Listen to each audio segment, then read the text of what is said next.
leyendo, vamos buscando capítulo 20 de Juan, capítulo 20. Los que nos visitan o están viendo, que han venido, ahora lo están viendo, no han podido venir hoy. Me olvidé quién toca ahora en la semana, igual nos vemos. No me acuerdo quién hace el inductivo esta semana, pero no importa. ¿Ah, sí? Bien. De estos versículos hay 10 preguntas en la semana y le vamos respondiendo. Úsalo como tu devocional, como estudio bíblico y compartimos los viernes y los domingos a la mañana acá en la iglesia. ¿Listo? Juan capítulo 20, versículo 19 al 23. Dice, cuando llegó la noche, en aquel mismo día, el primero de la semana, estando las puertas cerradas en el lugar donde los discípulos estaban reunidos por miedo de los judíos. Si no trajiste Biblia, está en la pantalla, me olvidé decirte, si no trajiste Biblia. En el lugar donde los discípulos estaban reunidos por miedo de los judíos, vino Jesús y puesto en medio les dijo, paz a vosotros. Y cuando les hubo dicho esto, le mostró las manos y le mostró el costado. Y los discípulos se regocijaron viendo al Señor. Entonces Jesús les dijo otra vez, paz a vosotros. Como me envió el Padre, así también yo os envío. Y habiendo dicho esto, sopló y les dijo, recibid el Espíritu Santo. A quienes remitiereis, dice de versión Reina Valera, los pecados les son remitidos, y a quienes les retuvieres, les son retenidos. Qué texto, ¿eh? Padre, gracias. Gracias por tu palabra. Oramos, Señor, que a través de este elemento de barro, tu palabra fluya y haga lo que tú quieras, Señor. Lo que tú ya tienes en tu designio, en tu voluntad. Gracias por estos hermanos fieles congregados, Señor. Gracias. En tu nombre. Amén, Señor. Bien, ya estamos llegando al final de Juan. Y capítulo 20 y capítulo 21 vas a ver al Señor resucitado y vas a ver al Señor reanimando, fortaleciendo, restaurando la fe de sus discípulos. Hay más de 10 apariciones del Señor. Recuerden que estuvo cerca de 40 días. Y aquí nos encontramos en la quinta aparición a los 11. La primera, hoy vamos a ver las formas en que el Señor restauró la fe de sus discípulos. Las formas en que restaura, eso abarca los 2 capítulos. Restaura, vas a ver con Tomás, después vas a ver con Pedro, lo vas a ver en la playa. ¿Cómo va restaurando la fe de los discípulos que estaban, como dijimos el domingo pasado? Mal. Estaban tan mal que María Magdalena ni siquiera se dio cuenta que había ángeles ni que el Señor le hablaba. ¿Se acuerdan que el Señor dice María? Raboni le responde ella. Estaba muy mal. Bueno, así estaban todos los discípulos. Vamos a la historia. Es una narrativa, es hermosa, hay que contarla, hay que explicarla, respetando la gramática, respetando lo que dice también la cultura para entender. Es otra cultura, tenés que ver qué es lo que ellos pensaban. Dice, cuando llegó la noche de aquel mismo día, el primero de la semana, ¿cuál era? ¿Cuál era? Domingo.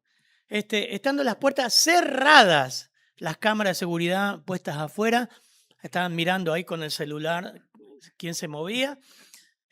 No, mentira, esto es para que usted, por ahí si está dormido, se despierte. No te duermas, no te duermas. Presta atención a la historia que la palabra de Dios va a hablar. Estando las puertas cerradas de aquel lugar donde estaban los discípulos reunidos, por miedo, ¿por qué causa? Por miedo de los judíos. Vino Jesús y puesto en medio le dijo, paz a vosotros. Hay un pasaje paralelo que es Lucas 24 que da más detalles de este encuentro. Ahora lo vamos a leer. Mientras lo van buscando, Lucas 24, 36 en adelante. Esta fue la aparición de los 10 discípulos que se describe en esta sección. Fue la quinta de 11 que registra la Biblia. Sin contar de a Pablo, camino a Damasco, que se le aparece al Señor. Más de 10. La primera es a María Magdalena. La segunda, un grupo de mujeres, Mateo 28, 8 al 10, no lo busquen. La tercera, los discípulos en camino a Maús, Marcos 16, Estamos trayendo los demás evangelios también. Lucas 24:13. La cuarta, en un informe de la aparición a Pedro, Lucas 24:33. Y esta quinta y última aparición que tuvo lugar en el mismo día, o sea, el domingo de resurrección, sucedió a horas avanzadas a la noche. ¿Qué mundo va a tener un julepe bárbaro? Más vale, imagínate, con todo lo que va pasando, te aparece el Señor de golpe.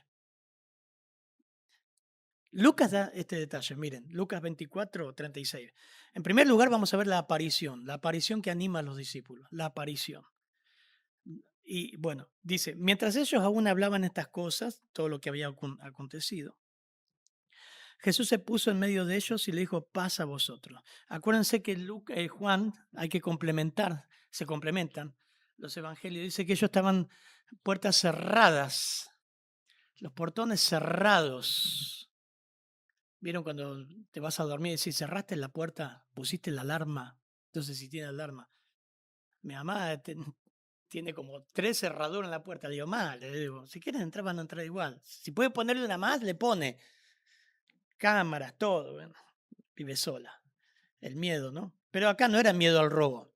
Acá lo dice Juan, mire Juan 19. Estamos viendo los dos, Lucas 24 y Juan 19. 19 dice, por miedo a los judíos. ¿A qué judíos? A los que prendieron al Señor y mataron al Señor, querían que muera y muera lo antes posible, le quiebren las piernas. A esos judíos, dice, ahora vienen por nosotros. Por eso estaban ahí. Lucas 24 dice, mientras ellos aún hablaban estas cosas, Jesús se puso en medio de ellos y le dijo, paz a vosotros. Entonces, espantados y atemorizados, pensaban que veían espíritu. Eso es un fantasma. Dirían en el campo, ¿cómo dirían? Un ánima. La luz mala no, pero sería un ánima, ¿no? Le decían un fantasma. Miren, Lucas 24 estoy leyendo ahora, 38. Pero él les dijo, por eso es paz a vosotros, pero él les dijo, ¿por qué estáis turbados y vienen a vuestro corazón estos pensamientos? ¿Por qué le dijo eso al Señor? Porque el Señor es el único que puede ver lo que pensamos. Eso particularidad, parte de los atributos de Dios, su omnisciencia, omnipresencia. Él puede ver lo que estás pensando ahora, en ese momento, en este momento y en ese momento los discípulos. ¿Por qué vienen esos pensamientos? Yo no podría decir, ¿por qué te vienen esos pensamientos? Yo qué sé lo que estás pensando. Por ahí estás acá, estás pensando en los ravioles que vas a comer después, o decir que aburrida la música, que el café estaba frío. ¿Qué sé yo? Yo no veo el pensamiento. Otro por ahí está pensando en la escuela, decir qué va a hacer mañana. El Señor sí ve. Miren mis manos, estoy leyendo Lucas 24:39.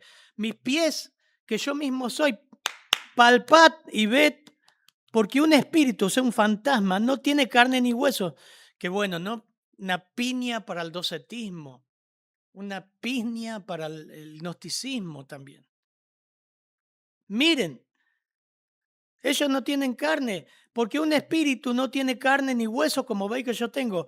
Lucas es como Juan. Juan estaba batallando con esas doctrinas. Y diciendo esto, le mostró las manos y los pies. Y cómo todavía ellos de gozo no lo creían y estaban en una mezcla de emociones tremenda. Les dijo, Lucas, muchachos, ¿no tienen algo para comer? Vos decís, qué cara dura el Señor, ¿no?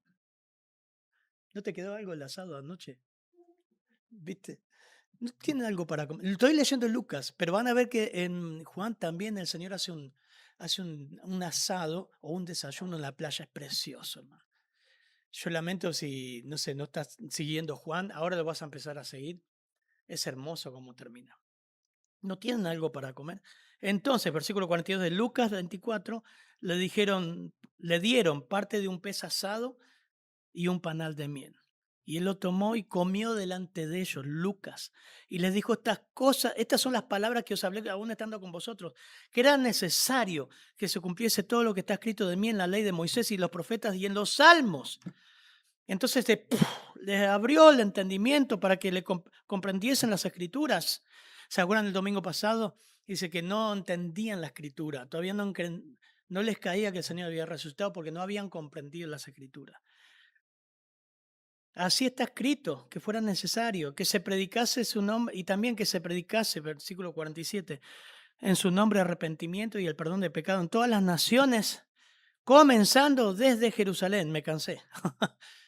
Un montón, un montón. Y Lucas es el pasaje paralelo de Juan y dan detalles distintos, pero es la misma escena, es lo mismo que está pasando en el aposento alto. Hay dos elementos que se combinan en estos pasajes. Primero, el ánimo de los discípulos, mucho temor y mucho temor al ver a Jesús. Pensaban que era un fantasma, pensaban que era un espíritu. Y Lucas no menciona el soplo, la diferencia, por eso se complementan los evangelios. Pero pastor, se contradicen. No, se complementan. Están viendo de distintas ópticas. Ni habla del Espíritu Santo, ni la autoridad para perdonar o retener pecados. Lucas no habla de eso. Juan sí. Lo que sí, estaban completamente encerrados. Puertas cerradas, puertas aseguradas por temor a los judíos. Y ellos pensaban que venían por ellos. Ahí estaban, completamente encerrados. Ahora, por un lado es lindo, ¿no? Porque vos decís, qué bueno que todo este grupo se juntó, tuvieron y eso acompaña a toda la iglesia primitiva. Esa actitud de estemos juntos en esto, estemos juntos en amar al Señor, en esperar. Bueno, la iglesia primitiva estaba junta, comían junta, pero acá estaban aterrados. Faltaba lo que les dije al principio, la restauración de la fe de ellos, que lo hace solamente Jesús. En segundo lugar, algunos detalles de la aparición del Señor. Cuando llegó la noche, dice, en aquel mismo día, versículo 19 de Juan 20, perdón. El primero de la semana, estando las puertas cerradas en el lugar donde los discípulos estaban reunidos, por miedo de los judíos, vino Jesús y puesto en medio le dijo, paz a vosotros. Estaban reunidos, como le decían, el ánimo de los discípulos, destaca Juan, mucho temor, la aparición del Señor, estaban reunidos y habían pasado cosas muy raras. Muy raras. Mujeres que fueron y vinieron, Pedro y Juan, que decían, había resucitado. Tomás no estaba acá, ¿eh? Les adelanto algo. Tomás, uno de los discípulos, no estaba acá. Entonces había sucedido ya muchas cosas, pero estaban juntos ahí. El miedo a los judíos. Eso era una realidad que seguía siendo una realidad en ellos. Estaba cerrada con llaves. La traducción significa cerrada con llave, pasador, no sé, alarma, combinación. Estaba todo encerrado. Las puertas, la palabra puerta es interesante en el original. Habla de portón de casa, portón de una habitación, portón pesado. Un autor escribió, la Biblia enseña. Ahora, en ese contexto, volviendo a Juan, en ese contexto, dice, estando todo cerrado, ¿qué es lo que acontece? Vino Jesús y puesto en medio. ¿Quién le abrió? ¿Quién le abrió? ¿Cómo entró? Pasó a través de la pared, pasó a través de la puerta. Eso nos está hablando de un cuerpo glorioso, distinto, con marcas, con identificación de lo que pasó en él, pero glorificado. Pasó. Y la Biblia enseña que cuando resucitemos nuestro cuerpo será similar. Ocurre varias veces. Miren, pasa a vosotros, ocurre 3 veces en los textos, capítulo 20. Ocurre lo mismo con Tomás, ya me espoleo lo que vamos a ver el domingo que viene. Estando las puertas cerradas, versículo 26, miren el versículo 26 de Juan 20, Juan 20. Estando las puertas cerradas, otra vez se puso en medio y dice, pasa a vosotros. Y ahí sí estaba Tomás. Habla de algo sobrenatural, hermanos, que el Señor atravesó las paredes y apareció ahí. Nada. Por eso se acuerdan cuando decía, cuando les decía, la piedra no necesitó estar removida por causa del Señor. La piedra necesitamos que hubiese sido removida por nosotros, para que veamos la evidencia, los lienzos, las vendas todas acomodadas, no lo robaron.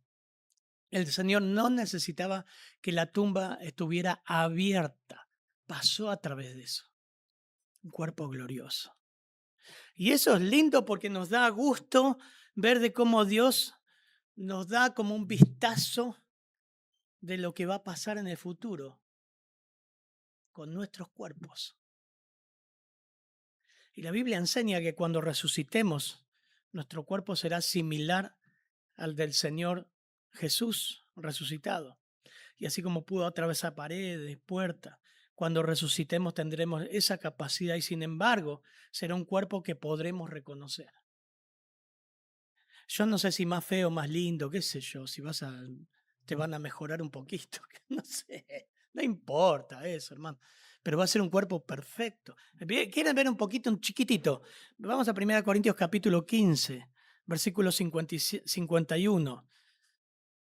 Hoy Ruth me ayuda, ¿no? 1 Corintios 15, versículo 51.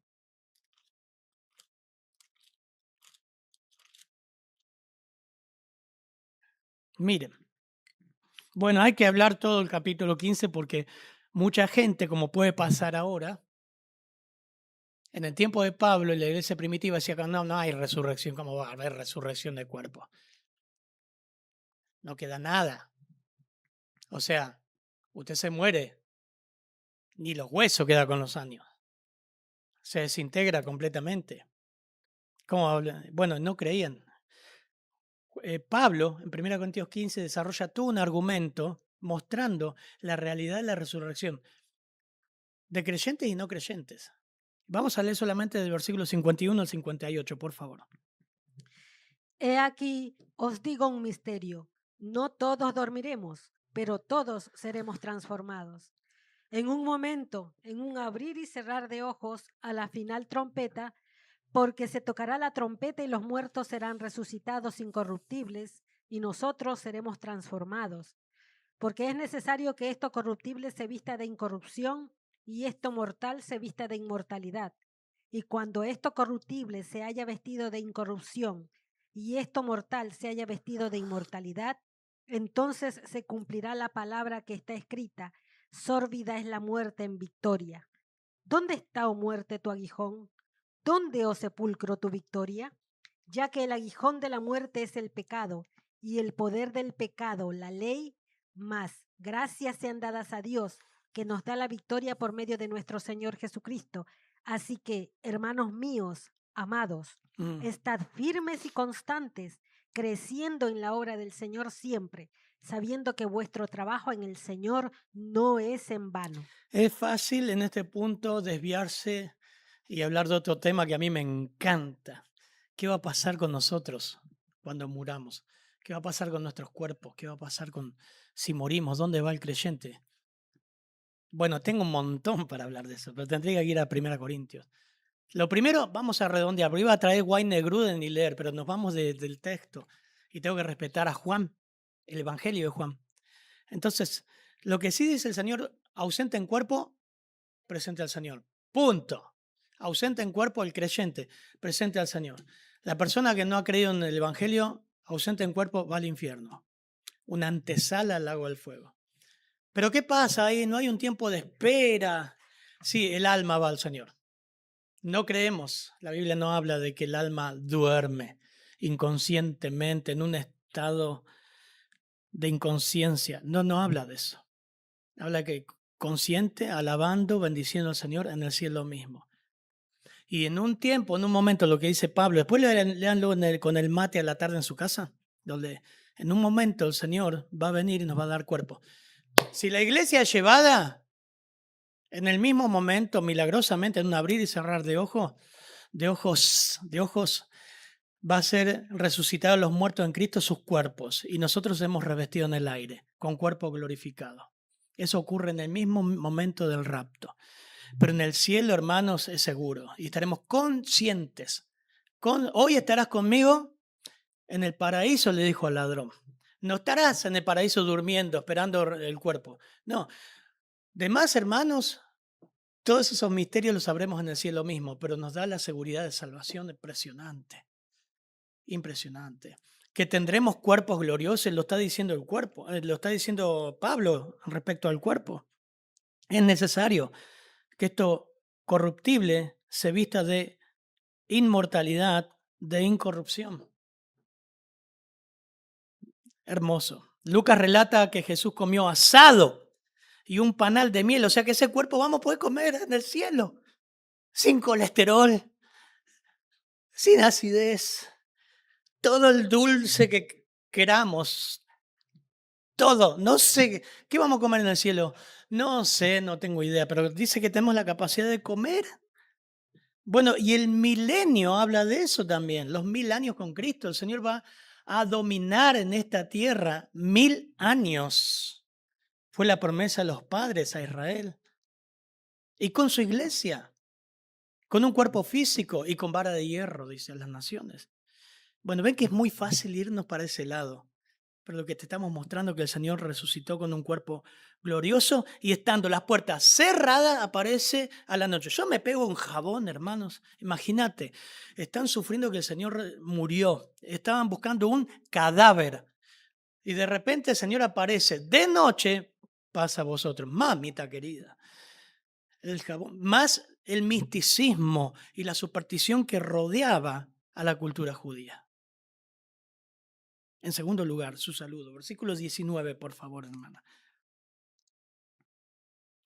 Cuando llegó la noche de aquel mismo día, el primero de la semana, estando las puertas cerradas en el lugar donde los discípulos estaban reunidos por miedo de los judíos, vino Jesús y puesto en medio les dijo, paz a vosotros. Qué hermoso saludo, hermanos, fortaleciendo la fe de los discípulos. Su aparición en medio de un caos de fe, de una desesperación, de miedo a los judíos, aparece. No pide permiso, ¿eh? No pide permiso, aparece.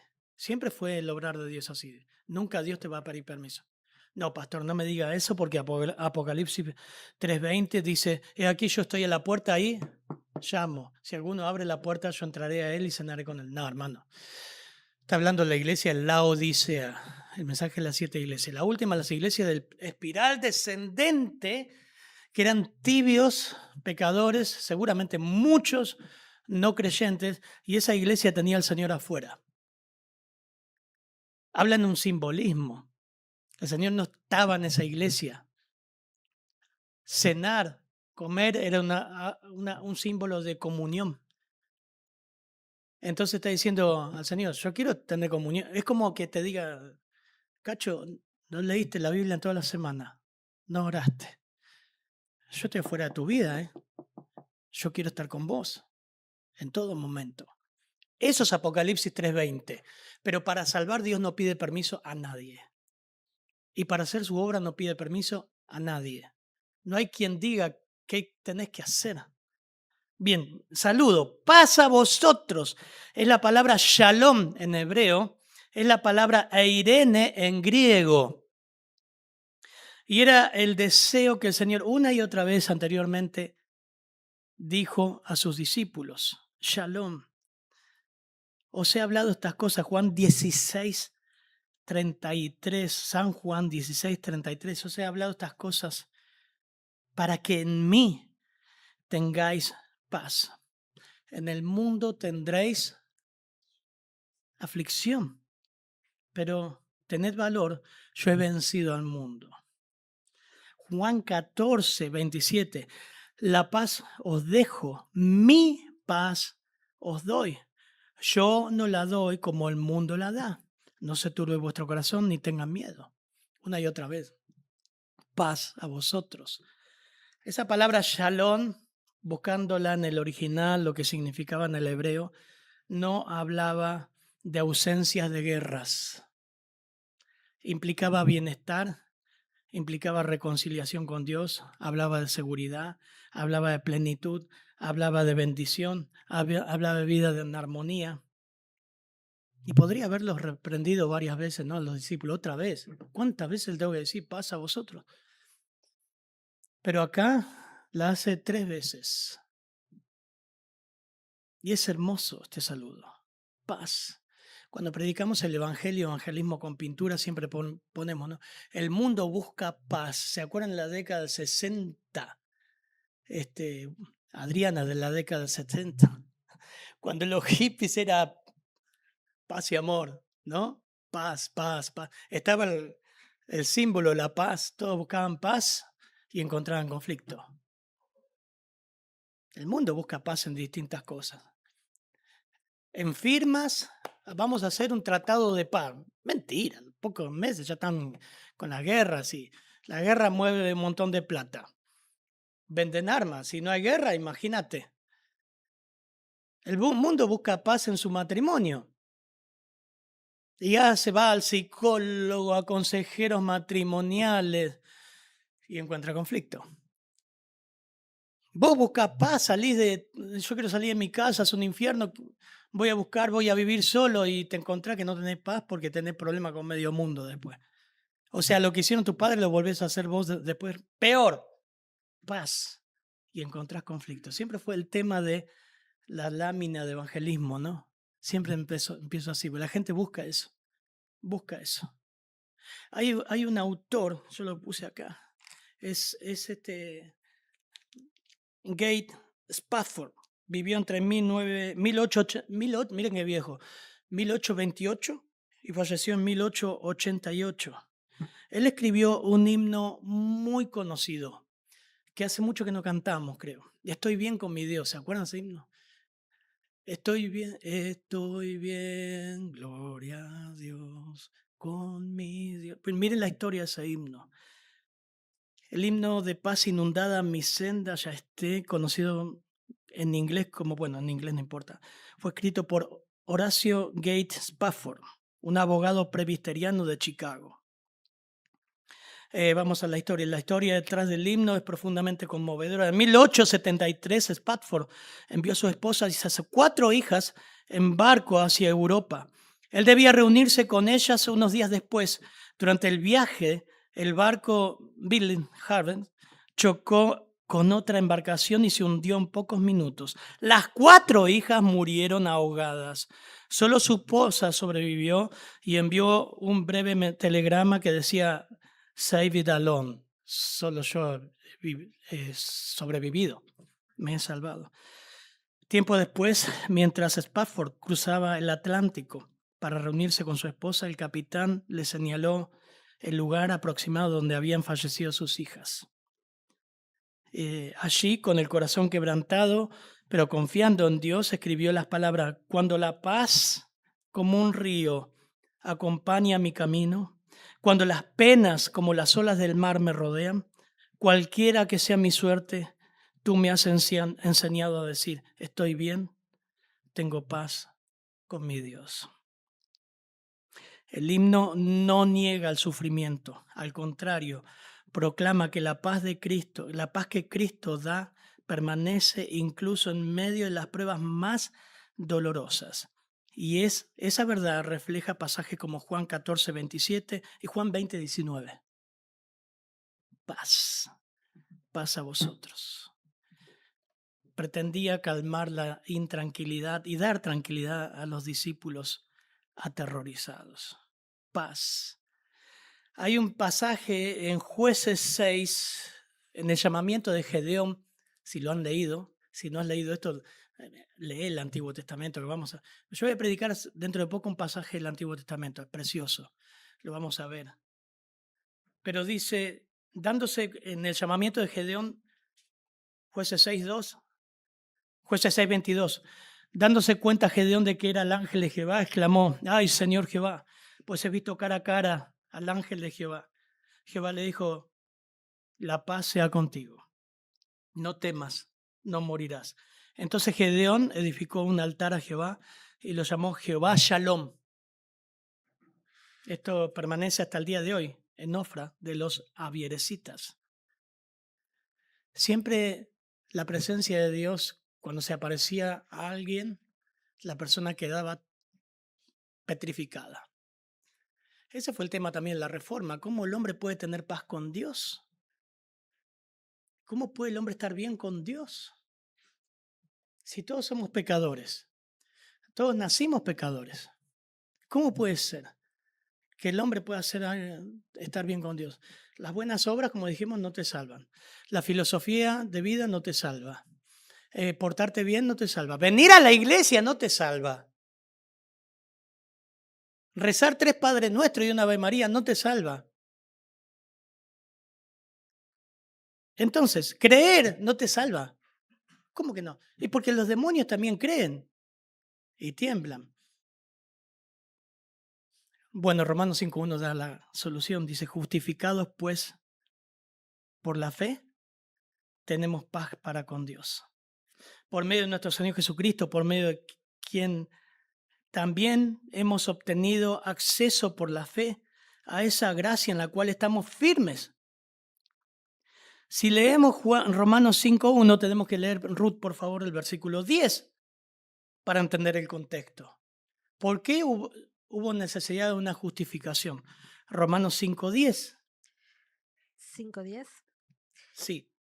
Porque si siendo enemigos fuimos reconciliados con Dios por la muerte de su Hijo, mucho más, estando reconciliados, seremos salvos por su vida. Porque somos enemigos de Dios.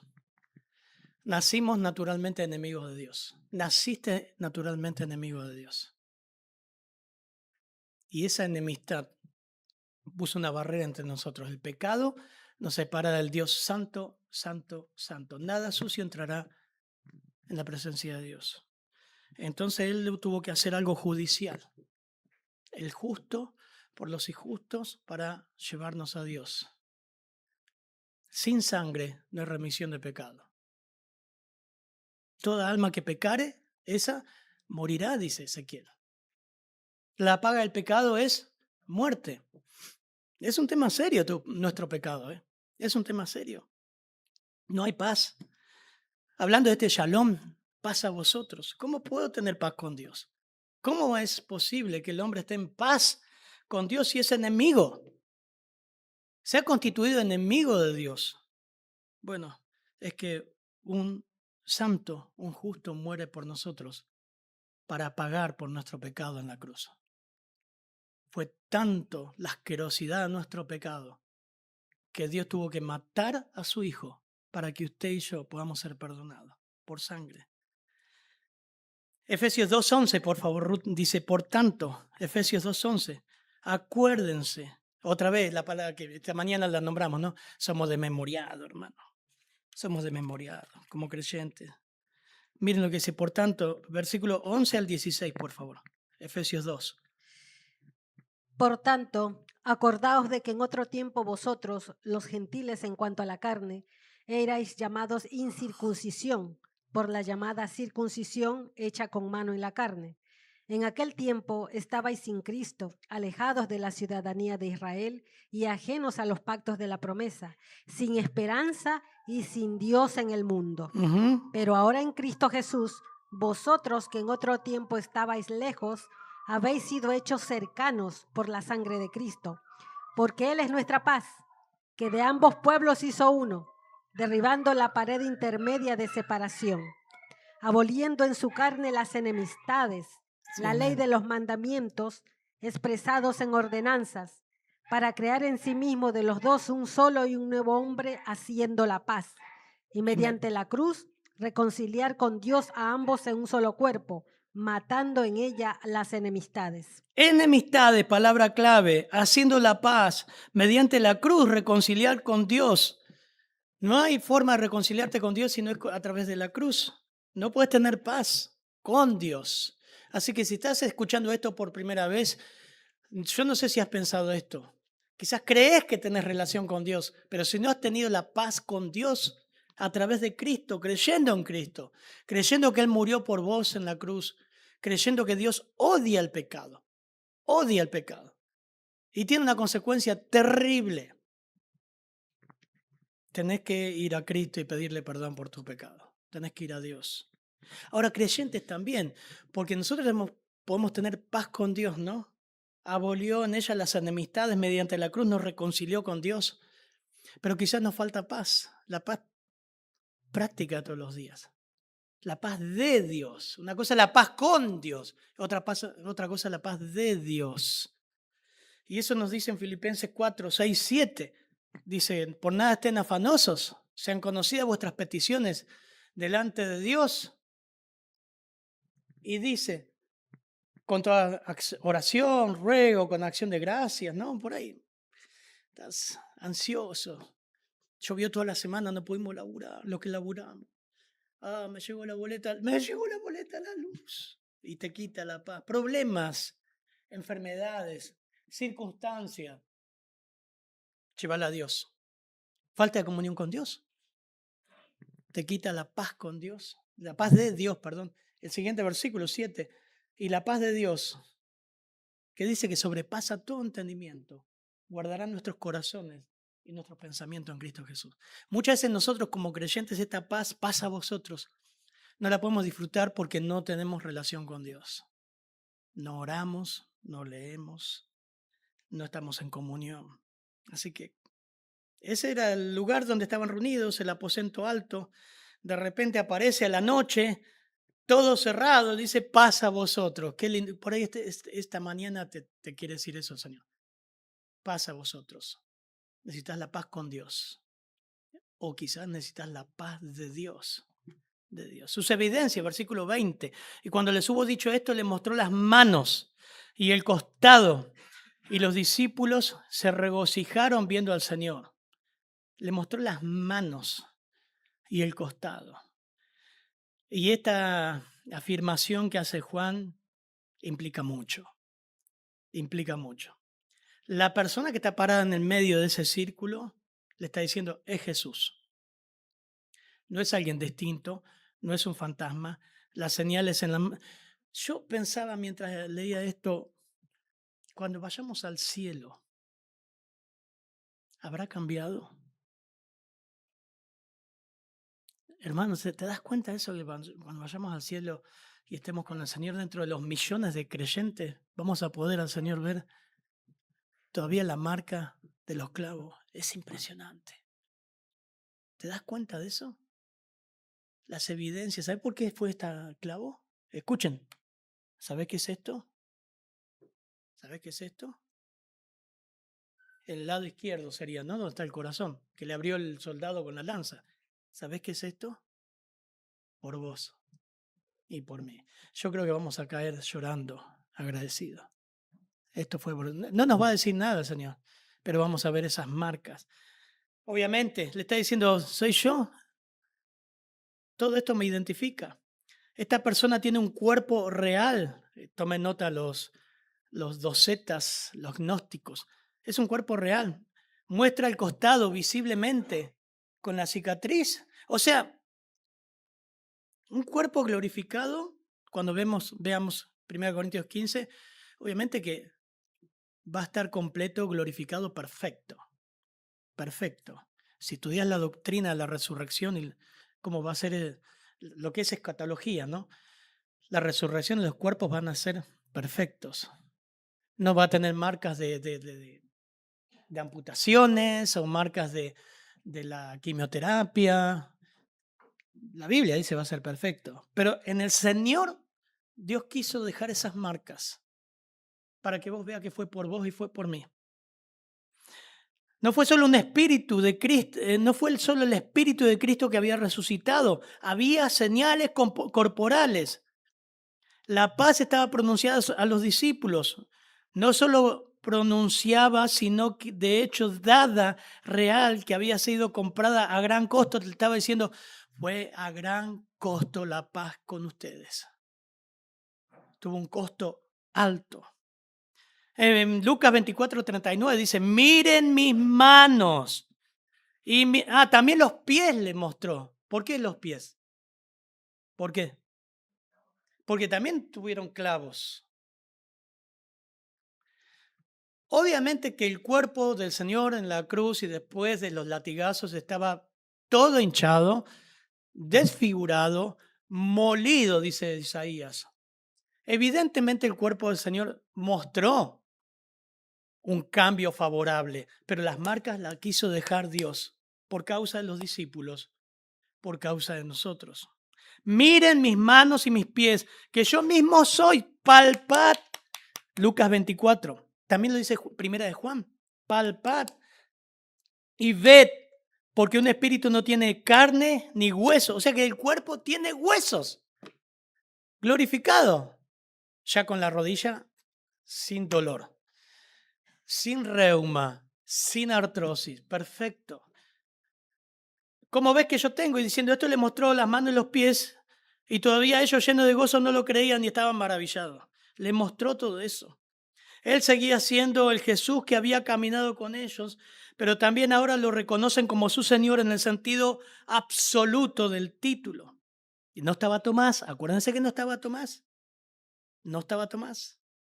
Sus temores ya se habían calmado, pudieron recibir el impacto.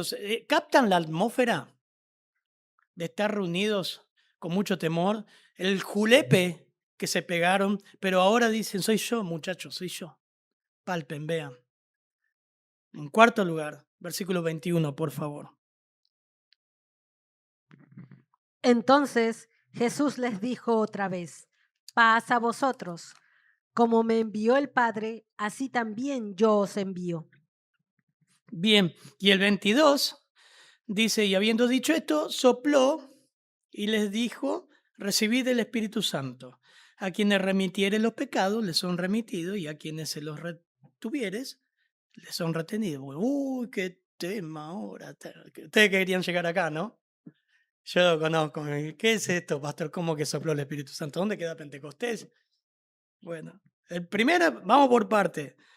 Los comisiona. Aquí los comisiona. Sus evidencias, su aparición, ¿no? En cuarto lugar, los comisiona. Hay un apostolado impartido. El verbo ha enviado. Entonces Jesús les dijo otra vez, pasa a vosotros como me envió el Padre, así yo los envío. Ese término apóstoles, enviado. Hoy no hay más apóstoles, hermanos. O sea, todos hacemos la tarea de apóstoles porque somos enviados a predicar la gran comisión, pero no en el carácter de Pablo. Pablo fue el último, ni apóstola menos. Jamás ves en la Biblia una apóstola. Pero todos somos enviados a predicar. Entonces, primero los envía. El verbo envío está en tiempo presente, estoy enviando. Algunos habían comenzado ya su misión de hablar del Evangelio con el Evangelio, o sea, con la resurrección. Después viene el Evangelio completo con la redención. Esa magna misión fue encomendada a los que ya habían sido beneficiados de esa redención. Siendo comisionados por el Señor ceremonialmente, les dio poder y confianza con la promesa del poder real que vendría en Hechos capítulo 2. Los está enviando. Recuerden que 40 días apareció a sus discípulos. Les promete capacitación, versículo 22. Y habiendo dicho esto, sopló y les dijo, recibid el Espíritu Santo. Hay dos posiciones acá, dos. Una que creen que en ese momento recibieron el Espíritu Santo, no en Pentecostés. En Pentecostés se refiere a algo público, esa es una de las posiciones. Pero eso contradice todo el llamado del Señor diciendo, esperen en Jerusalén, esperen ahí, pero recibiréis poder, Hechos 1:8, cuando sean sellados por el Espíritu Santo, sean llenos del Espíritu Santo, controlados. Entonces, ¿a qué se refiere? Bueno, es un acto simbólico. La palabra soplar significa insuflar, aliento, dar respiración, es la misma casi que usa con el soplo de vida que da Dios a Adán. Pero es algo ceremonial, evidentemente es algo simbólico. Y Dios habló muchísimas veces, y el Señor también en algo simbólico, muchísimas veces. Jeremías, por ejemplo, 19 dice, así ha dicho Jehová, ve y compra del alfarero una vasija de barro.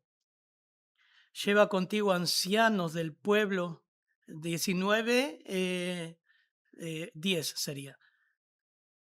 Ancianos y sacerdotes, luego la quebrarás la vasija ante los ojos de los hombres que hayan contigo, y le dirás que así ha dicho Jehová de los ejércitos. Así quebrantaré a este pueblo en esta ciudad como quien quiebra el vaso de barro que no se puede volver a restaurar.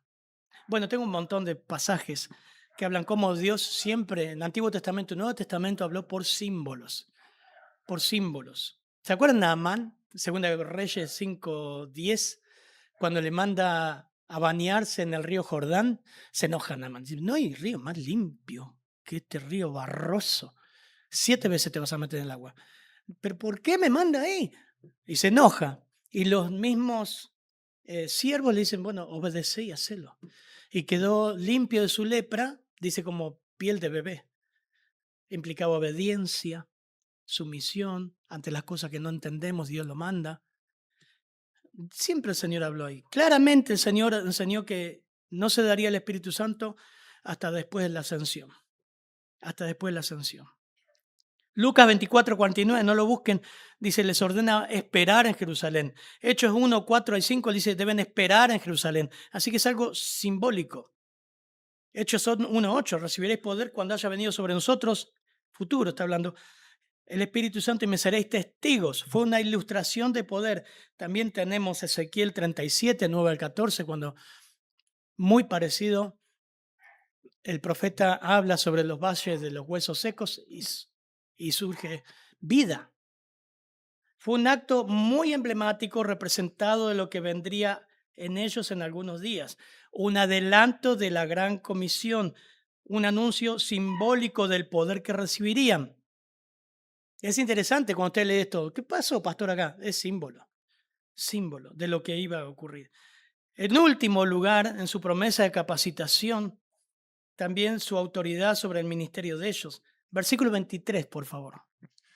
A quienes remitiereis los pecados, les son remitidos, y a quienes se los retuviereis, les son retenidos. Este es un tema también, porque la Iglesia Católica toma esto para la autoridad de los sacerdotes de perdonar pecados. Interesante. A quienes remitiereis los pecados, les son remitidos. Y a quienes les retuvieren, está diciendo los discípulos. Ahí comienza la confesión a sacerdote. ¿Alguien fue católico alguna vez acá? Que te dice, bueno, vas ahí a la cabinita, ¿no? ¿Fue? Bueno, ¿se acuerdan? Y está el sacerdote metido dentro de la casillita. Uy, yo fui un montón de veces. Un montón. Y te dice, bueno, no le voy a decir qué le decía, ¿no? De todo. Y me decía, bueno, 2 credos, 2 Padre Nuestro, una Ave María. Era la penitencia, ¿no? De acá sale. Interesante. Pero no está hablando de eso. A quienes remitieren los pecados les son remitidos y a quienes les retuvieren les son... Y varias veces aparece, ¿viste? Un autor dijo, la interpretación más natural sería que al proclamar o enseñar el evangelio del reino, el vocero tiene autoridad de anunciar las condiciones para que uno reciba el perdón de pecados. No perdonamos pecados, anunciamos y declaramos. Si uno cumple las condiciones, se declara que sus pecados han sido perdonados. Y si no las cumple, declara que han sido retenidos. Eso significa. O sea, el que presenta el Evangelio no perdona ni retiene los pecados, sino que declara lo que Dios ha basado. Si has creído en Cristo, sos salvo. Eso, vamos al punto. Cortito y al pie. Dice. Si has creído en Cristo, sos salvo. La Biblia dice que sos salvo. Si te has entregado a Cristo, te has arrepentido de tus pecados han sido borrados para siempre. Y el bautismo ejemplifica eso. Si no has creído a Cristo, la Biblia dice que te vas al infierno. Si morís hoy, vas al infierno. Ahí sí vas a ver lo que es el sufrimiento por la eternidad. Eso está hablando. Cristo estaba diciendo que cualquier cristiano puede declarar que a quienes se arrepientan de su pecado genuinamente y crean en el Evangelio, Dios le perdonará sus pecados. Por otro lado, pueden advertir que a quienes rechazan a Cristo morirán en sus pecados.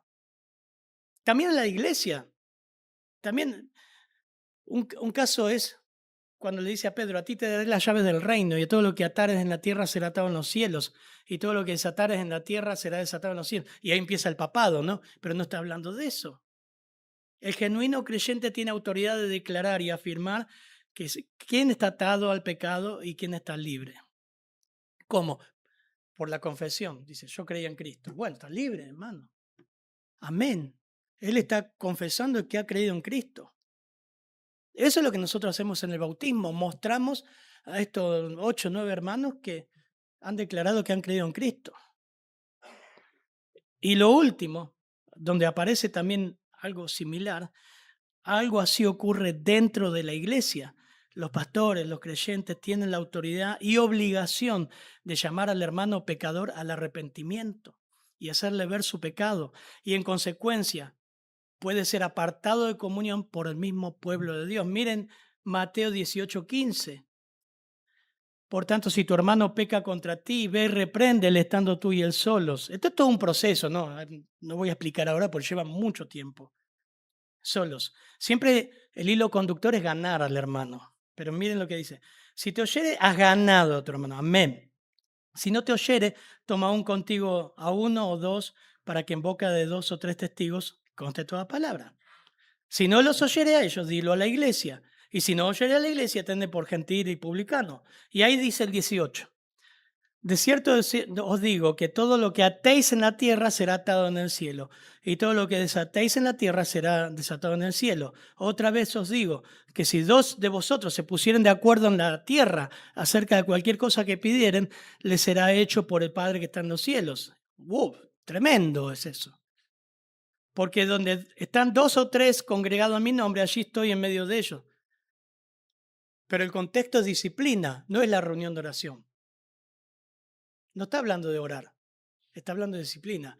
Muchachos, iglesia, pónganse de acuerdo y disciplinen. Porque lo que ustedes hacen, yo le doy mi aprobación. La autoridad de los creyentes no viene de ellos ni de la iglesia, sino de la palabra de Dios. Ella es la norma suprema para juzgar. Los creyentes no decidimos qué está bien o qué está mal. Declaramos con audacia lo que Dios ha revelado claramente en su palabra. Dice el pastor MacArthur. El pueblo de Dios debe confrontar el pecado con fidelidad porque las escrituras lo presentan como una afrenta a Dios. En la medida en que el juicio de ellos se corresponda con las escrituras, pueden tener la certeza, lo que dice Mateo, de que está en armonía con el juicio de Dios en el cielo y Dios obra. Dios obra. Así también, cuando las personas rechazan el mensaje del Evangelio, la iglesia tiene autoridad con base en la palabra divina para decirles que van a morir en el infierno, a menos que se arrepientan. Cuando las personas confiesan a Cristo poniendo su fe en Él, la iglesia puede afirmar, esta persona hizo una profesión pública, evidentemente es salvo. Así que de esta manera el Señor anima a los hermanos, a los apóstoles, a su pueblo. Los anima con su aparición sobrenatural, estando las puertas cerradas, las evidencias de sus marcas en sus manos, en sus pies, en su costado. No soy un espíritu, de verdad resucité y de verdad pagué por ustedes. Les da paz, lograda por su sangre, paz con Dios, paz de Dios. Les comisiona, bueno, muchachos, ahora tienen que hablar, ahora tienen que ir. Les comisiona sobrenaturalmente con el mismo Espíritu de Dios, le da autoridad sobre un mensaje que, como dijo Leo, transforma vidas, que perdonaría pecados y que también condenaría a los que lo rechacen. ¿Qué estás haciendo con el mensaje de que recibís cada domingo? ¿Qué valor tiene para usted el Evangelio? ¿Es consciente del impacto eterno que tiene el Evangelio en la vida de personas? ¿Estás siendo parte de la gran comisión? Ya Dios te dio todo para hablar. Antes era ciego, ahora veo, listo, suficiente, yo hablo de Cristo. Padre, gracias por este pasaje de Juan, Señor, que hay que explicarlo, Señor, pero tú nos has dado tu espíritu para entenderlo, Señor, masticarlo. Gracias, bendice, Señor, esta semana que a través del inductivo podamos meditar en las verdades que hay implícitas en este pasaje. Gracias, Señor. Gracias porque nos has dado un tesoro en vasos de barro. Nosotros somos los vasos de barro y el tesoro es el Evangelio, Señor. En tu nombre, amén, Señor.